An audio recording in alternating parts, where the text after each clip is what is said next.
Tu veux laisser ton manteau ici? Non, je dirais que ça me tient chaud. Non, ça va.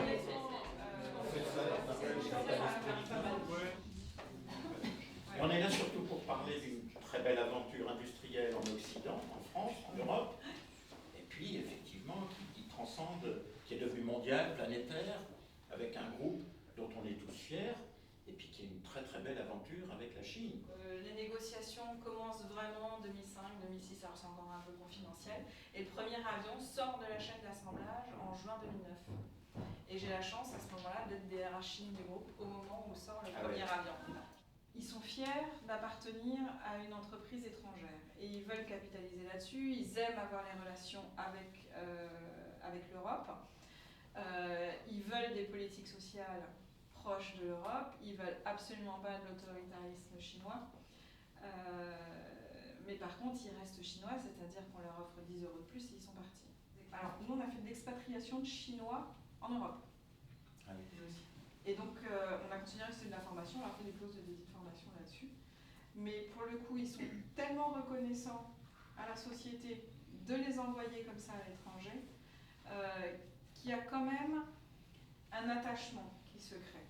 Après, il y a les liens aussi avec les salariés en Europe qui se créent. Et je pense que c'est là-dessus qu'on arrive à les retenir, plus que sur l'argent ou des choses comme ça, parce que les sociétés d'État en Chine, elles ont énormément de moyens. Et ils sont énormément dans le relationnel. Le contrat signé, il faut d'abord plusieurs verres de baijiu. Hein, donc, ça, on m'a dit ça. J'ai entendu ça. Oui, on a des salariés. On a dû mettre en place une politique de taxi parce que les salariés n'étaient plus capables de prendre leur voiture après certaines négociations. Parce que le salarié chinois a son dossier salarial qui le suit tout au long de sa vie. Donc en général, il préfère démissionner que d'être licencié.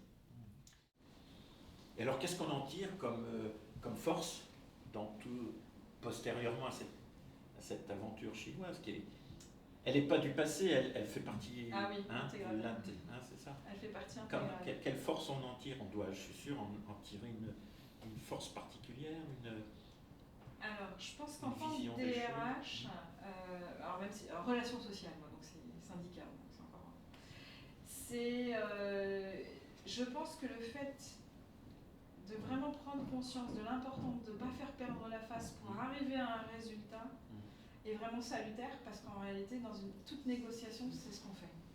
Donc, que ce soit avec un salarié, que ce soit avec son patron, que ce soit même avec ses enfants, des fois. Je vais dire le mari, mais. Donc je pense que cette sérénité par rapport à comment aborder une discussion et le fait de ne pas s'attacher à des choses qui finalement ne sont pas matérielles, c'est un vrai gain. Super. Bon ben, merci beaucoup. Merci.